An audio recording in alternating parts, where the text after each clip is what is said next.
All right, we back, and we're gonna be talking about mammon, how to expose it, is it operating in my life, how to crush it and punch it in the face so it doesn't mess with you anymore.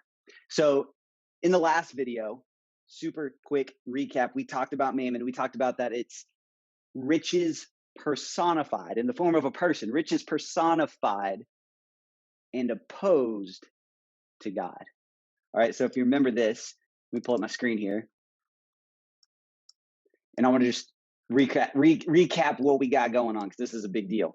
All right, Mammon, you see God there in the cloud. You see Mammon. He's opposed to God's ways. His ways are opposite of God's ways. We talked about, hey, we don't serve money. I don't serve money. I'm good. I don't need this scripture. I don't need this. I'm good. That's what I used to say.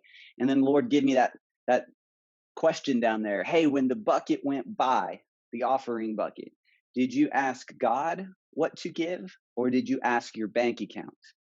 And I'd ask my bank account 100%. And typically, that's how I operated. So literally serving money, serving mammon, serving the bank. Hey, bank account, what can I do here? What do you give me permission to do? Instead of saying, hey, God, what's the assignment? What's the permission? What do I do?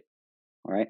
This is a big deal. And Mammon's biggest trick, the main reasons I'm making this whole series, is the devil's so conniving, so sneaky that you don't even think you have this problem.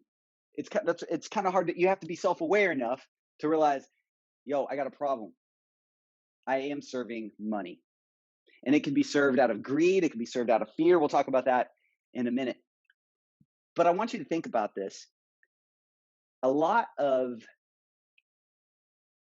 how Mammon works, like I want you to recognize, how its voice is. It will typically, well, I'll say this, it's 100% fear-based. If you have a God thought, and then you have an opposing thought right after, which we typically do, that opposing thought is going to be full of fear. It's going to be full of scarcity and lack.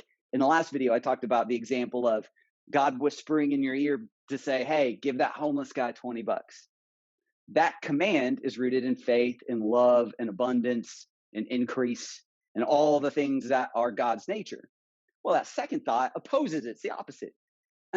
You don't know what that guy's going to do with it. He's probably going to waste it. You might be enabling him. He might go get alcohol with it. He's going to waste it. He's not even going to be thankful. He's not good ground to sow seed into. Listen to that voice. Scarcity. Oh, and the other thought that comes by is like, hey, $20 is kind of a lot. You've just paid this bill. You've got these bills coming up. You got to get some groceries and some food. So like all this stuff's coming up. You might as well, why don't you just go ahead and give that homeless man $5? Just give him 5. You're still giving, right? So just give him 5. That's rooted in scarcity and lack and fear. It's the opposite of God's nature. It's rooted in decrease, right? This is the nature of the devil. This is the nature of the enemy. Fear, scarcity, lack. You're going to run out. Things are going to get bad. You got to self-preserve. And God's over here giving you instructions out of abundance and increase and overflow and more than enough. And I got you. Let's bless people. Let's love on people. Let's show people that we care. And then you got an opposing thought, and you get to pick which one you want to serve. Right? Back to our root scripture, Matthew 6:24, where it says, no one, Jesus talking, no one can serve 2 masters, for he will either hate the one and love the other. He will stand by one and be devoted to one and despise and be against the other. You cannot serve God and mammon, which is deceitful riches, money, possessions, or whatever is trusted in. Putting your trust in these things is the problem. And the enemy will often disguise his voice, Mammon's voice, as wisdom. With the homeless man example, it's wisdom to only give them $5 or give him nothing, because wisdom would say he's going to waste that money anyway or spend it on himself or buy drugs with it. Don't give to that. That's bad. And the devil said, oh, your wisdom. But he talked you out of God's instruction for your life. He talked you out of it. This is a big scripture. We need to be aware of this stuff. All right. So again, how to recognize mammon. The voice will always be rooted in fear, decrease, scarcity, lack. You're going to run out. Let's use wisdom and not spend. Let's use wisdom and not give, opposing God's nature. Now, God's voice is always going to be rooted in love, blessing, abundance, faith, not fear, more than enough. You're taken care of. You're good to go. Those sort of things. All right. So you can distinguish The two. All right. So let's talk about this for a minute. The main problem with Mammon is, like I said, Mammon,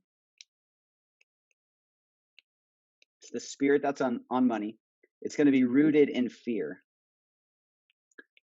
Again, this is opposite to how God operates. All right, because God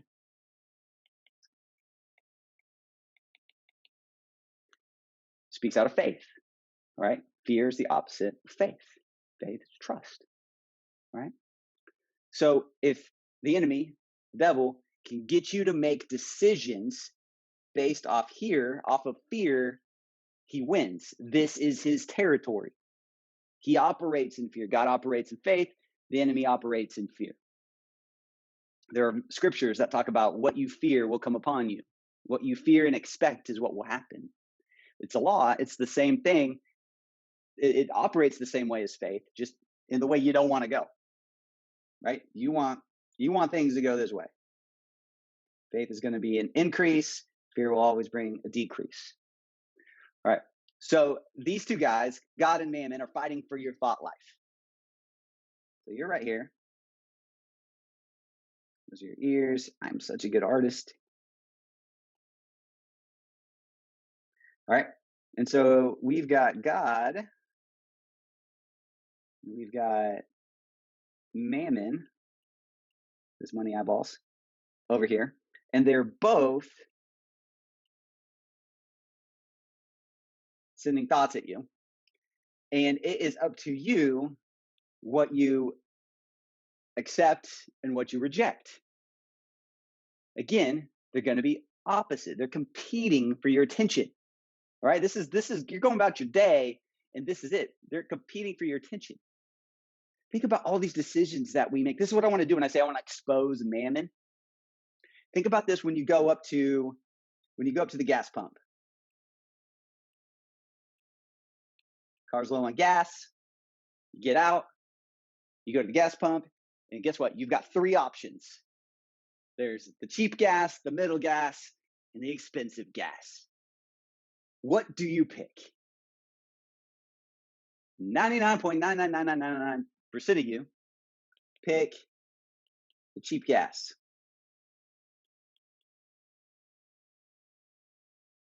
Why? Because it's cheaper. Your parents probably did it. Their parents probably did it. When you got your car and turned 16, they told you, hey, just get that gas. The other ones don't do anything. They're just trying to rip you off. That's how they make their money. Just get this one. It's just as good.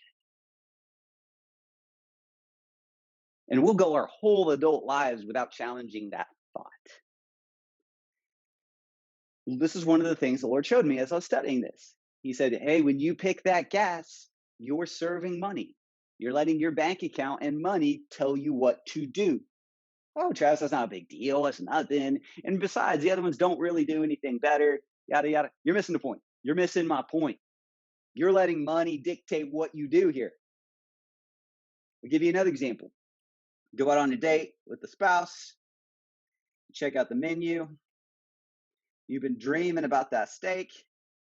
You start looking at the menu and you see that steak is $45, but the chicken is only 20. You wanted the steak.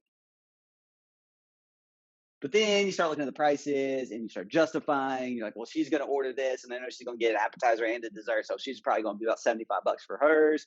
If I go 45 plus that, it's going to put us at $150 for the whole meal. Like, I don't want. So we got these other bills coming up. I'm cool with it. I like chicken. Chicken's good. It's the second. It's a second. I like chicken. It's my second favorite. Let's go. Let's get the chicken. And you order the chicken. But you wanted the steak.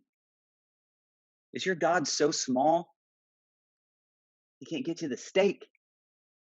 See, what's happening here is we are serving money. Remember the Message translation says, serve in the bank. You look at your phone, you look at your bank account, and you make a decision based off that. I'm not saying you let your bank account go negative, but that's not typically the spot you're in. Typically, you look in your account, you got money in there, you got $800 in your account or something, and then you're like, I'm still going to get the chicken, because you still are thinking all these things. Another example. Recently, traveling is not my favorite thing. Like I do it from time to time. I got some speaking engagements and some stuff around, and it's cool and it's fun and it's I like the adventure, vacation every now and then kind of deal. But I'm not that guy who's like, ooh, let's go to the airport, let's go fly, let's go travel. That's not where I'm at right now in the season, I guess. So recently, they flew me out to go speak at a business conference, speak to some high level entrepreneurs, super cool. And I realized something that I was like, I want to upgrade to first class because one, I don't really like to travel, so let's make it as awesome as possible.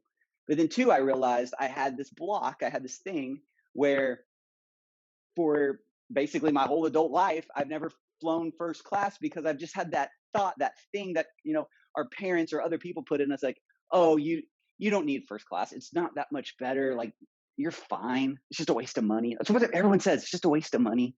Just a waste of money. Or you see the people who fly first class as like these wealthy, rich 1%ers, other people, not you. That's not me, saying you don't have the identity of that type of person. Well, one, I do. I am that type of person. I'm first class on the inside, so I fly first class on the outside. Got it? That's you too. You're made in God's image. You better be thinking like that. You're going to stay broke. Second is that's one of those things I never challenged. I never mentally challenged. It's like the gas. Why don't I get the expensive gas? Like I don't make decisions off of cheap. I make decisions off what I want or what is best, not what is cheapest. That's a broke mentality. That's a Mammon mentality. That's a spirit of fear mentality. So traveling, I now make decisions off what is best. And flying first class is best. It is better than flying coach in all the ways. There you have it. You can learn that from me. It's not even, and if you're going to talk money, it actually was not that expensive. It was like one flight was $70 more. The other flight was $45 more to upgrade. Just do it. It's way better. Now, these are the things we need to know, we need to challenge, and we need to see. Because when I talk about buying the steak, when I talk about getting the expensive gas, when I talk about flying first class, all of a sudden these paradigms, these old thoughts, these strongholds, the Mammon, your mom's voice, Dave Ramsey's voice comes in and it's like, oh, don't waste your money. Oh yeah, don't get the steak, get the chicken and invest the rest in an IRA and you'll be rich in 65 years. It's like, stop. What do you want now? So here's what I did, and here's what I'm challenging you to do. I committed when I started teaching this about 4 or 5 years ago. I committed and I buy the expensive gas every time. Challenge myself. I buy the expensive gas. And that's what I want you to do too. This is what you're going to do. You're going to go get the expensive gas. In fact, don't call it expensive. I'll mess with you. Call it the best. You're just going to commit to getting the best stuff. Go get the best gas. Look, it'll be like $4 more if you fill your tank up. Who cares? You just need to tell the devil to get out of here. He can't mess with you anymore. You don't make decisions like that. You don't make decisions like that anymore. This is where you got to get real and be like, you know what? I'm putting my foot down. I'm going to live a life of increase. I make decisions off what's best. You can buy these shirts. You can buy these shirts at Target for $7. Or I've started buying these very premium shirts just like this for about $40, $48. They feel better. You think different. You're more confident when you wear them. They feel awesome. You don't want to take them off. It's a big deal. Well, yeah, but they're just a black shirt. $7, $8 over here at Target. No, it's different.